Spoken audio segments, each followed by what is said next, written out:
kamu itu sakit hati atau tidak tergantung dirimu, tidak tergantung orang lain. Kalau ada orang lain kok bisa membuatmu segelisah itu, ya salahmu sendiri, kamu mau digelisahkan oleh dia. Ini berarti kemungkinan memang daya kecerdasan emosi kita perlu ditingkatkan lagi.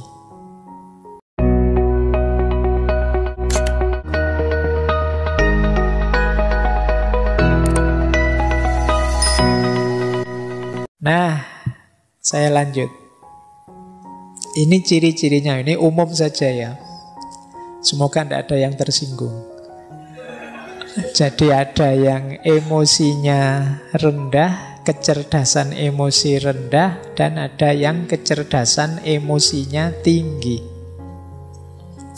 Orang yang kecerdasan emosinya rendah, antara lain, ini saya tidak bilang semua, cirinya adalah yang pertama, cenderung mencari kesalahan pada orang lain.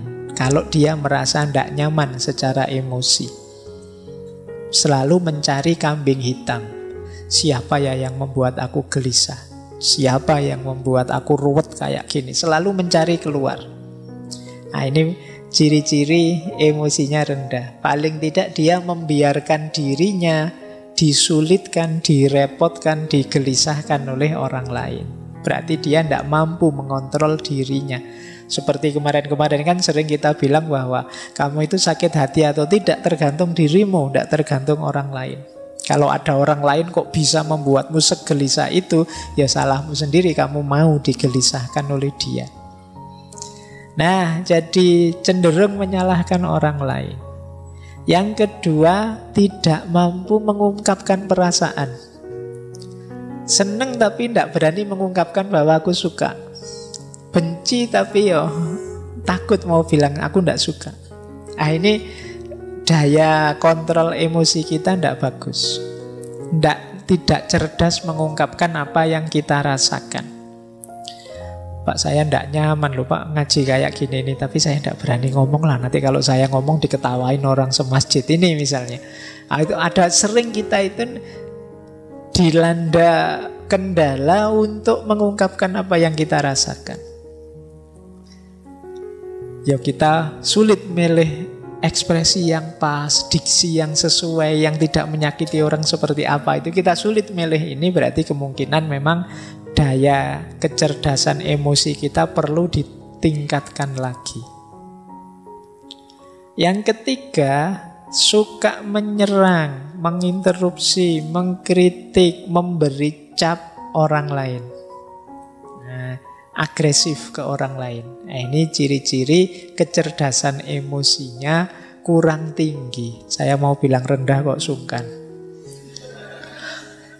Jadi ya, jangan suka nyerang orang lain. Ini alamat apa? Dia kesulitan untuk berempati atau memahami atau mengerti perspektif yang diambil orang lain. Jadi dia hanya merasa satu-satunya yang benar ya versiku. Akhirnya yang lain dianggap salah semua, dikritiki, diserang terus yang lain. Nah, ini kemampuan kelola emosinya rendah. Yang keempat, suka memberi analisis rasional berlebihan menanggapi ungkapan perasaan orang lain. Nah, ada enggak teman-teman yang punya teman ketika kita sedikit curhat padanya, kita curhat 3 detik, dia nasihatnya setengah jam. Ya. Aku itu loh kok perasaanku ndak nyaman ya. Wah, terus kita nasihati, ya hidup itu memang begitu, ada teori ini ada. Iya. Jadi itu sebenarnya ya termasuk ciri-ciri belum matang emosinya. Masih ingin mendominasi, masih ingin menguasai, masih ingin orang lain harus ikut dia. Nah, terlalu banyak ingin ngontrol. Berarti dia ingin memposisikan diri lebih tinggi dari temannya, dari sahabatnya. Nah, termasuk ciri emosi yang rendah adalah sering bohong tentang perasaannya atau emotional dishonesty. Ini sama seperti tadi. Kalau tadi tidak mampu mengungkapkan, kalau ini bohong. Mungkin demi citra, mungkin demi orang lain senang, mungkin demi macam-macam. Tapi intinya dia bohong. Padahal itu merugikan dirinya, bisa juga merugikan orang lain. Karena orang lain jadi sulit memposisikan diri di hadapan kita. Suka enggak kamu kalau saya gayanya begini? Sebenarnya enggak suka, tapi bilang, wah suka sekali saya Pak. Meskipun nanti kalau saya enggak ada, diam-diam, itu loh Pak Faiz ngomong ngopo sejak tadi misalnya. Nah, ini namanya emotional dishonesty. Jadi ketidakjujuran emosional. Ini kalau orang-orang dekat kita, kalau kita tahu mereka tidak jujur kan menyakitkan. Jadi tidak hanya merugikan diri sendiri, tapi merugikan orang lain juga. Karena kita jadi sulit memposisikan diri di hadapan dia, wong dia tidak jujur. Jadi seneng tapi bilangnya benci, benci tapi bilangnya seneng, itu kan merepotkan. Jadi ya mbok kalau seneng bilang saja seneng, meskipun saya seneng sih, tapi ya kamu tidak usah terbebani lah, wong cuma saya saja kok, kan tidak masalah. Yang penting kamu jujur. Nah, biasanya juga orang yang emotional quotientnya rendah itu adalah pendengar yang jelek. Tidak betah dia mendengarkan, suka interupsi, suka debat. Tidak mampu menunggu orang sampai tuntas bicara. Di tengah jalan selalu menyela. Nah, ini kemampuan kontrol dirinya rendah. Mungkin kadang kalau debat itu kan sering saling nyamber itu. Mungkin dia khawatir kalau ini teman lawan bicaraku selesai ngomong, jangan-jangan sulit aku bantahnya. Akhirnya dicegati tengah jalan. Nah, ini pendengar yang jelek. Berarti debatnya memang nyari menang kalah, bukan mencari yang benar. Maka yuk latihan. Terus melebih-lebihkan atau mengecil-ngecilkan yang dirasakan. Kan banyak orang itu hal kecil diheboh-hebohkan. Perasaannya sendiri yang biasa saja sebenarnya itu urusan sepele, tapi seolah-olah wah, sekedar misalnya, wah aku kok enggak kebagian minum ya, wah jangan-jangan takmirnya sentimen saya. Jangan-jangan dibesar-besarkan. Ini mungkin dia khawatir tersaingi oleh aku, mungkin dia khawatir mikirnya enggak karu-karuan, melebih-lebihkan. Jadi mendramatisir hal-hal yang sebenarnya biasa-biasa saja. Baik, terus tidak peka terhadap perasaannya orang lain. Jadi orang seperti apa dia tidak peka. Jadi ngertinya ya perasaanku saja. Dia marah-marah kalau orang tidak mengerti dirinya, tapi dia tidak mau mengerti orang lain. Kemudian sering merasa insecure, tidak aman, sukar menerima kesalahan diri sendiri dan berat kalau mau minta maaf. Jadi kalau ada teman-teman punya ciri begini, berarti ya harus belajar lagi emotional quotient, kecerdasan emosional. Kemudian pesimis, merasa dunia ini tidak adil. Wah, tidak adil dunia ini. Orang kaya kok tambah kaya, aku kok tambah miskin. Kan sering yang mengeluh begitu kan banyak. Tidak adil Allah ini. Kadang-kadang Allah juga dimarahi. Nah, ini hidup pesimis. Apa maunya Allah itu? Saya kemarin baca di mana itu. Apa yang dipikirkan Tuhan itu kan gitu. Kan banyak yang komplain dengan kalimat-kalimat begitu. Baik, jadi pesimis, sukanya mengeluh. Yang dilihat yang buruk-buruk, yang jelek-jelek saja. Ini ciri-ciri emosional kecerdasannya rendah. Kemudian kaku, tidak luwes. Jadi sulit beradaptasi terhadap perubahan-perubahan dalam hidup. Orang yang kaku itu kan berat, mudah patah. Maka jadilah orang yang tangguh. Tangguh itu bukan berarti kaku. Kalau pakai ilustrasi biasanya orang berilustrasi kayak sabuk. Sabuk itu kan lentur.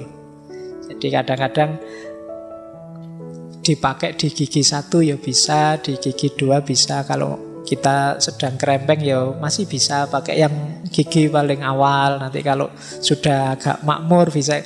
Luwes sabuk itu dipakai seperti apa saja bisa. Karena apa? Dia lentur. Beda dengan yang kaku, tombak misalnya. Itu kan tidak bisa dilipet, tidak bisa ditekuk. Kalian bawa tombak naik motor ya malang-malang tidak karu-karuan. Karena apa? Kaku, mudah patah. Tapi kalau pakai sabuk gampang.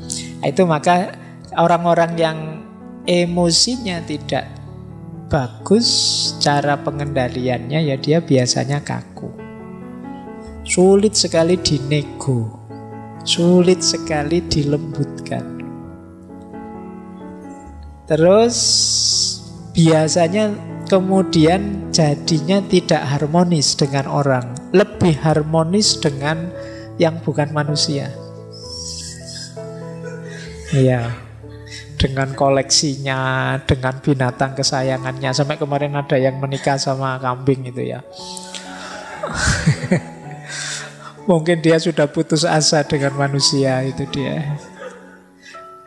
Jadi kenapa ada orang putus asa dengan orang lain? Karena dia sendiri sulit membangun relasi yang harmonis dengan orang lain. Dia menyangkal fakta bahwa kita ini makhluk sosial yang tidak bisa hidup sendiri. Nah, jadi itu di antara ciri. Kalau ada orang kok lebih sayang dengan motornya, dengan mobilnya daripada keluarganya, anaknya, istrinya, itu kemungkinan ada masalah dalam relasi. Terus puas kalau bisa menghina orang lain, mengalahkan orang lain. Kadang-kadang dibela-belain dengan bikin hoax, bikin kebohongan. Yang penting musuhku kalah. Nah, ini berarti orang yang lemah secara emosi. Kebalikannya kalau orang yang kecerdasan emosinya tinggi, itu ya kebalikan ciri-ciri tadi. Dia tidak takut mengungkapkan apa yang dirasakan. Kalau iya bilang iya, kalau tidak bilang tidak. Kemudian tidak didominasi oleh perasaannya. Orang bisa takut manusiawi, tapi jangan didominasi oleh rasa takut. Orang bisa kecewa, ya wong manusiawi, tapi ya jangan terus hidupmu hancur gara-gara satu kekecewaan kecil. Jadi tidak didominasi oleh perasaan. Kemudian mampu membaca isyarat-isyarat, tidak hanya kata-kata. Ini hubungannya dengan kepekaan tadi. Misalnya sudah jam 10 ngaji tidak selesai-selesai, yang di sana menguap, yang di sini menguap, tapi saya ngomongnya asik saja, tidak peduli. Itu padahal di sana sudah isyarat itu kan, menguap itu ngantuk. Nah, membaca bahasa nonverbal ini salah satu ciri kecerdasan emosi. Itu nanti kayak orang ceramah, tidak selesai-selesai jamaahnya, sampai mulet-mulet dia ngomong terus. Sampai dikode gini-gini juga tidak paham. Materinya malah ditambah. Al-waktu kas-saif. Waktu memang penting. Ini sudah diminta selesai, tidak paham. Ini komunikasi nonverbal namanya. Ciri orang yang cerdas emosi. Kadang-kadang dikedipin sekali saja paham. Itu cerdas. Kita mengangguk atau menggeleng sebentar dia paham. Itu cerdas secara emosi. Banyak orang yang tidak peka dengan yang begitu-begitu. Nah, kemudian orang yang cerdas emosi itu melakukan segala sesuatu karena dirinya sendiri, tidak tergantung atau mudah terpengaruh oleh segala yang di luar dirinya. Jadi dia bisa memotivasi dirinya. Hari ini kan banyak orang untuk motivasi saja mahal-mahal ngundang motivator. Biar saya tidak males, Pak. Oh, tidak males saja kok mahal. Tinggal kamu tidak males kan selesai. Tapi kan kita menghabiskan biaya banyak untuk memotivasi diri kita. Loh, orang yang cerdas emosi itu mampu memotivasi dirinya. Kemudian kebalikannya orang yang rendah emosinya, dia optimis, orang yang cerdas emosi itu. Kemudian nyaman kalau membicarakan perasaannya, tidak malu-malu. Kemudian tidak kalah oleh emosinya seperti tadi. Nah, mampu merenungi dirinya, mampu muhasabah kalau bahasa agama. Oh iya ya, apa pas ya saya emosi saya seperti tadi misalnya. Harusnya aku lebih agresif sedikit sehingga anak-anak ini tidak ngantuk misalnya. Itu merenung. Karena saya bilang tadi ya, emosi kita itu bukan harga mati. Tidak seperti IQ. Jadi tergantung kita ingin dibentuk seperti apa. Nah, kemudian ada ketahanan emosi, tangguh.